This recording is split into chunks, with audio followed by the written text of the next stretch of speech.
Seterusnya, untuk rencana keris emas, bagi penyertaan, murid mestilah dapat menyatakan 5 jenis tumbuhan hutan dan kegunaannya. 5 jenis tumbuhan hutan: pokok kelapa, pokok bakau, pokok rotan, pokok buluh dan pokok bala. Pokok kelapa atau nama saintifiknya Cocos nucifera adalah spesies tumbuhan palma satu-satunya yang wujud dalam genus Cocox keluarga Aracaceae. Pokok ini bertaburan luas di semua kawasan tropika. Tumbuhan ini amat banyak dimanfaatkan oleh masyarakat yang menggunakan hampir semua bahagian pokok, tidak sahaja buah, untuk pelbagai tujuan, hingga sering mendapat gelaran pokok serbaguna. Jika murid-murid lihat, kegunaan pokok kelapa ada banyak. Boleh dibuat ketupat, boleh diminum, dibuat peralatan memasak, boleh juga dibuat kerisik dan juga batangnya digunakan untuk dibuat jambatan. Manakala untuk pokok bakau merujuk kepada tumbuhan yang hidup di kawasan berpayar di muara sungai, antara pertembungan air tawar dan air laut. Ada pelbagai spesies pokok bakau, antaranya api-api, bakau kurap, perepat dan berus. Kepentingan hutan paya bakau kepada industri perikanan seperti ketam, kepah, lokan dan udang. Ia juga merupakan sumber balak. Seterusnya, sumber perubatan untuk kegunaan daun dan buahnya. Yang keempat, ia penting kepada ekor pelancongan, dapat melihat bagaimana burung hijrah. Yang kelima, pemecah ombak semula jadi, mengawal hakisan pantai dan memecahkan ribut atau tsunami. Yang seterusnya, pokok bakau dapat menyerap bahan kimia dari sektor perindustrian sebelum masuk ke ekosistem marine. Pokok rotan ialah nama untuk sebilangan pokok palma panjat Asia tropika daripada famili Acacia dan terdiri daripada genus Calamus dan Monoropos dan Colstalcia. Kegunaan pokok rotan: rotan boleh dibuat tikar, perabot, alat permainan dan juga kerusi di rumah kita.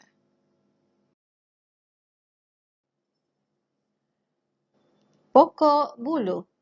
Buluh merupakan suku bagi tumbuhan saka berbunga daripada keluarga Poaceae. Buluh adalah antara tumbuhan yang paling pantas membesar di dunia disebabkan oleh sistem bersandar rizomnya yang unik. Tumbuhan ini mempunyai kepentingan dari segi ekonomi dan budaya di rantau Asia Timur, Asia Tenggara dan Asia Selatan, di mana ia digunakan sebagai bahan binaan, sumber makanan dan juga keluaran mentah serbaguna. Kegunaan pokok buluh. Pokok buluh boleh digunakan sebagai bahan untuk membuat lemang. Digunakan juga untuk membuat perabot. Boleh digunakan juga rebungnya dijadikan makanan dan dijadikan gadget dalam perkhemahan.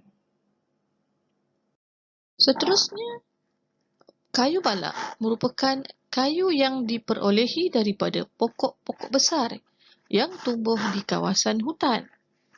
Kayu cengal, meranti, keruing, balsa, ramin, belian dan pelbagai merupakan contoh kayu balak yang popular di seluruh dunia.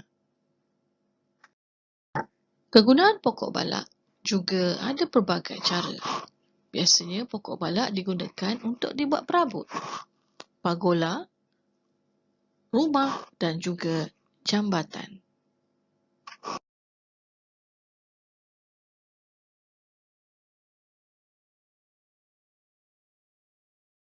Seterusnya, kita akan teruskan dengan cara-cara membuat peti pertolongan cemas.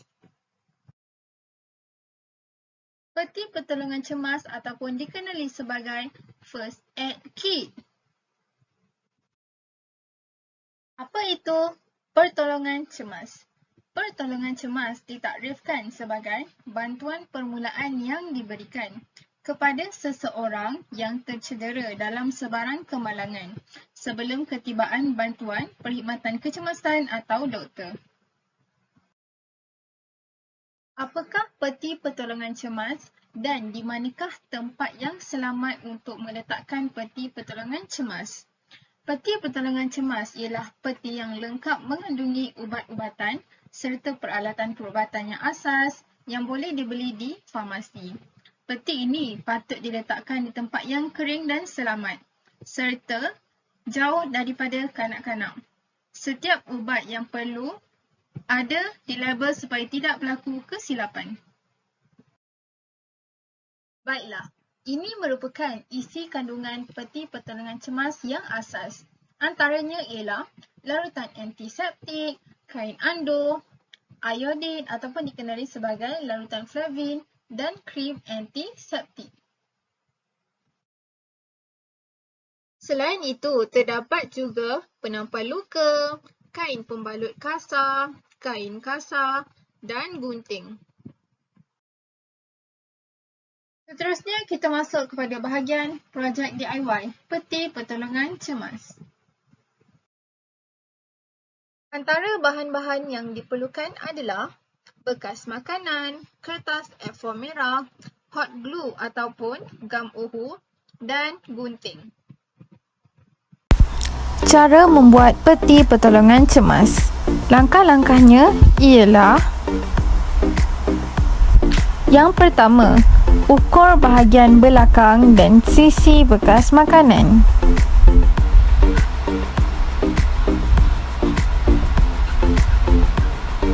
Seterusnya, potong kertas warna mengikut ukuran tadi.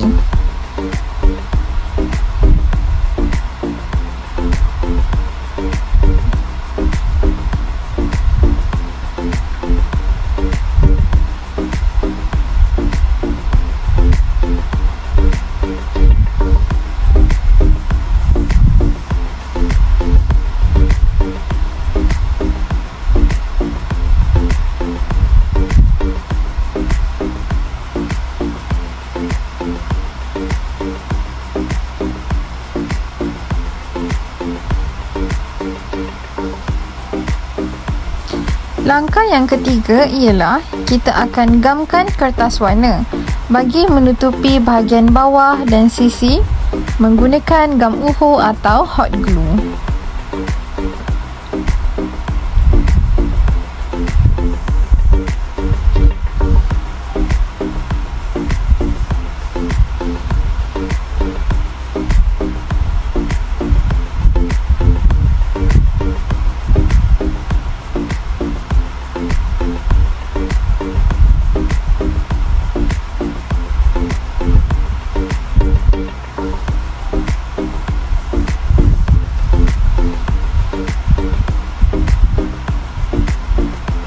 Langkah yang keempat, anda boleh membuat label untuk ditampal pada bahagian penutup.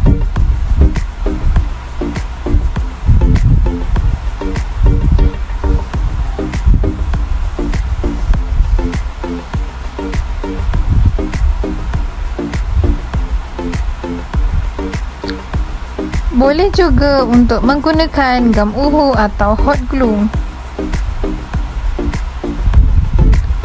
Seperti dalam video, kita menggunakan hot glue untuk menampal pada bahagian penutup.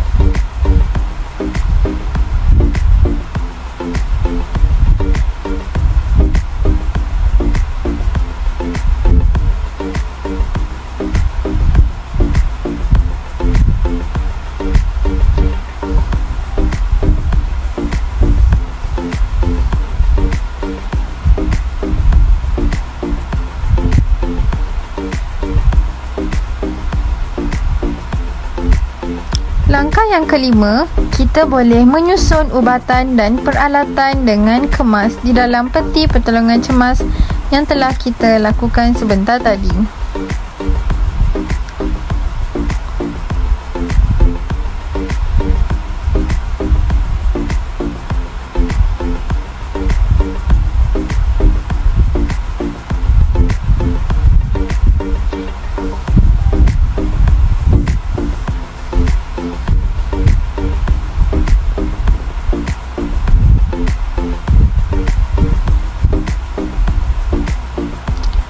Siaplah sudah peti pertolongan cemas. Mudah kan?